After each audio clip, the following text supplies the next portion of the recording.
इस जगत में वे ही धन्यभागी हैं जिन्हें अंतर ध्यान की याद आने लगे, जिन्हें एक बात बार बार याद आने लगे, दिन के 24 घंटों में बार बार याद आने लगे, भीतर जाना है।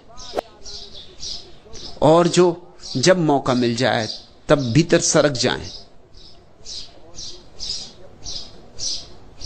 एक ज़ैन फकीर को निमंत्रित किया था कुछ मित्रों ने भोजन के लिए। 7 मंजिल मकान, जापान की कहानी है। अचानक भूकंप आ गया। जापान में भूकंप बहुत आते भी, भागे लोग, गृहपति भी भागा। 7वीं मंजिल पर कौन रुकेगा जब भूकंप आया हो? सीढ़ियों पर भीड़ हो गई। बहुत मेहमान इकट्ठे थे, कोई 25 मेहमान थे। गृहपति द्वार पर ही अटका है। तभी उसे ख्याल आया कि प्रमुख मेहमान का क्या हुआ, उस ज़ैन फकीर का क्या हुआ। लौट कर देखा, वह फकीर तो अपनी कुर्सी पर पालथी मार के बैठ गया है, आंखें बंद, जैसे बुद्ध की प्रतिमा हो, संगमरमर की प्रतिमा हो, ऐसा शांत, ऐसा निश्चल। उसका रूप, उसकी शांति, उसका आनंद सम्मोहित कर लिया गृहपति को। खिंचा चलाया जैसे कोई चुंबक से खिंचा चला आता है। बैठ गया फकीर के पास। भूकंप आया और गया। फकीर ने आंख खोली। जहां से बात टूट गई थी भूकंप के कारण, वहीं से उसने बात शुरू कर दी। गृहपति ने कहा, मुझे अब कुछ भी याद नहीं कि हम क्या बात कर रहे थे। ये बीच में इतना बड़ा भूकंप हो गया है, सारे नगर में हाहाकार है, इतना शोरगुल मचा है, इतना बड़ा धक्का लगा है, मुझे कुछ भी याद नहीं हम कहां क्या बात कर रहे थे। अब उस बात को आप शुरू ना करें। अब तो मुझे कुछ और पूछना है। मुझे यह पूछना है कि हम सब भागे, आप क्यों नहीं भागे? फकीर ने कहा, भागा तो मैं भी। मैं भीतर की तरफ भागा, तुम बाहर की तरफ भागे। जहां जिसकी मंजिल है, जहां जो सोचता है सुरक्षा है, उस तरफ भागा। और मैं तुमसे कहता हूं, तुम्हारा भागना व्यर्थ, क्योंकि भूकंप यहां भी है, भूकंप 6वीं मंजिल पर भी है, भूकंप 5वीं मंजिल पे भी है, भूकंप 4थी मंजिल पे भी है, भूकंप सब मंजिलों पर है। भाग कहां रहे हो?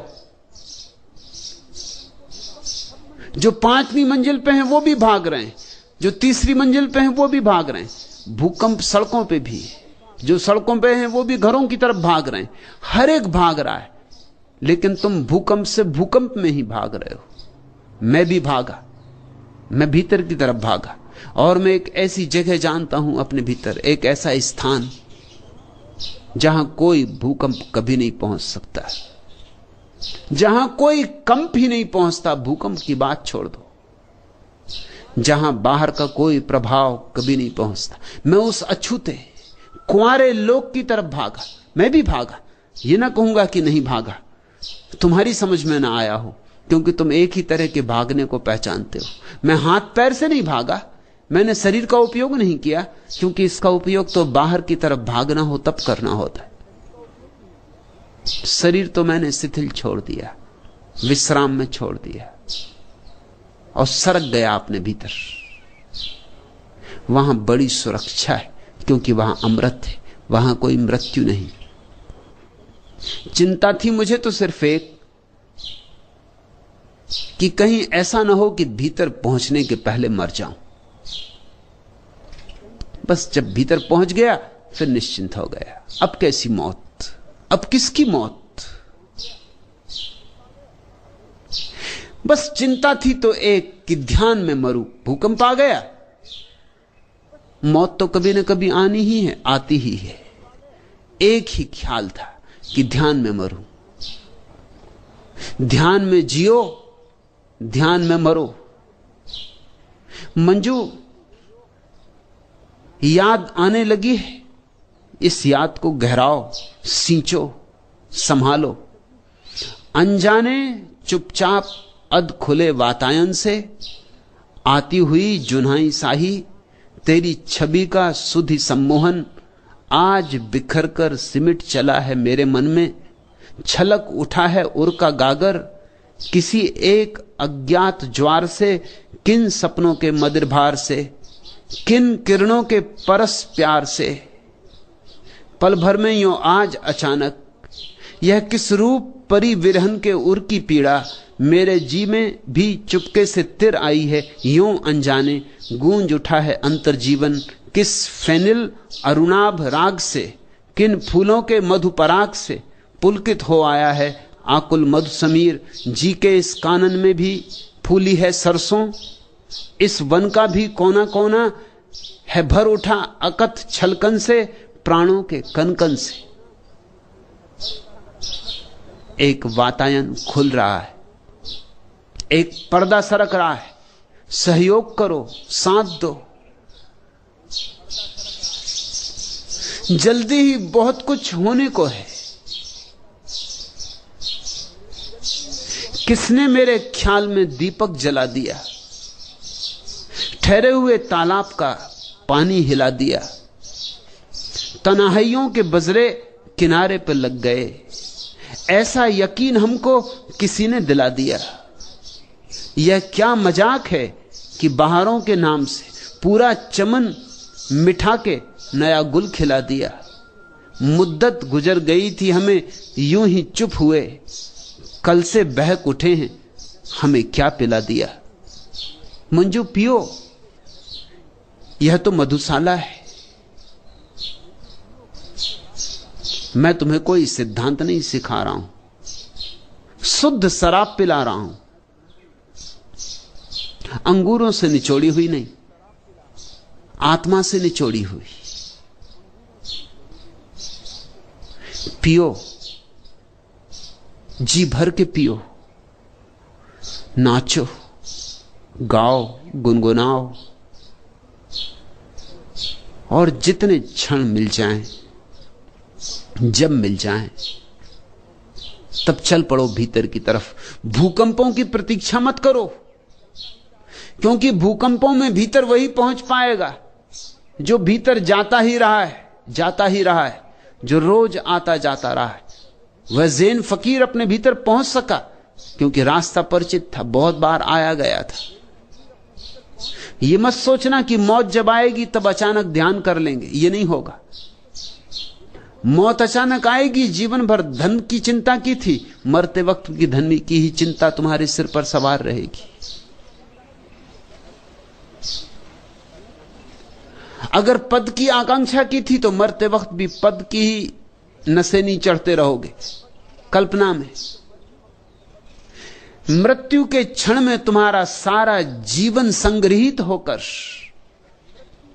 तुम्हारे सामने खड़ा हो जाता। तुमने ये बात तो सुनी होगी ना कि जब कोई आदमी नदी में डूब के मरता है तो एक क्षण में सारा जीवन उसके सामने दौड़ जाता है। यह बात सभी के संबंध में सच है, नदी में डूब के मरने वालों के संबंध में ही नहीं। मरती घड़ी में तुम्हारा सारा जीवन सिकुड़ के, जैसे हजारों हजारों फूल से एक बूंद इत्र निचोड़ते हैं, ऐसे तुम्हारे सारे जीवन के अनुभव से एक बूंद निचोड़ाती। लेकिन अगर तुम्हारा सारा जीवन दुर्गंध का ही था तो बूंद दुर्गंध की होगी। अगर सारा जीवन सपना ही सपना था तो यह बूंद भी सपना होगी।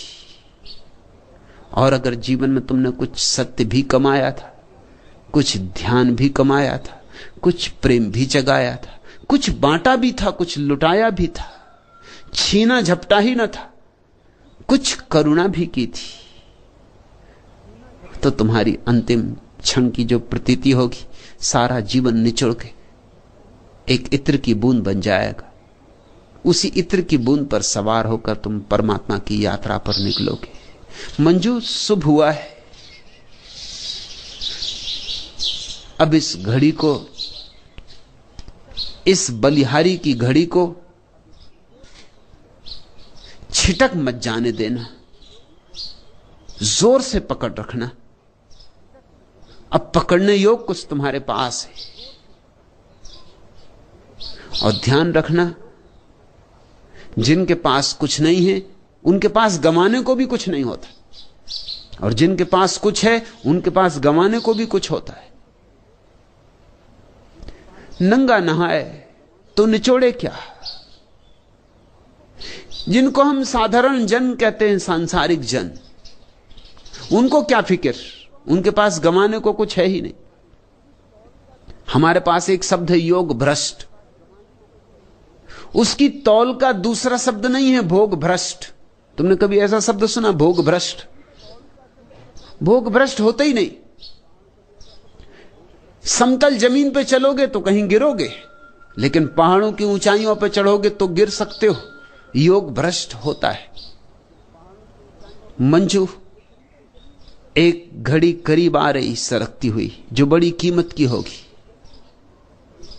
अंतर्ध्यान की याद आनी शुरू हुई है, जल्दी ही अंतर्ध्यान लगेगा।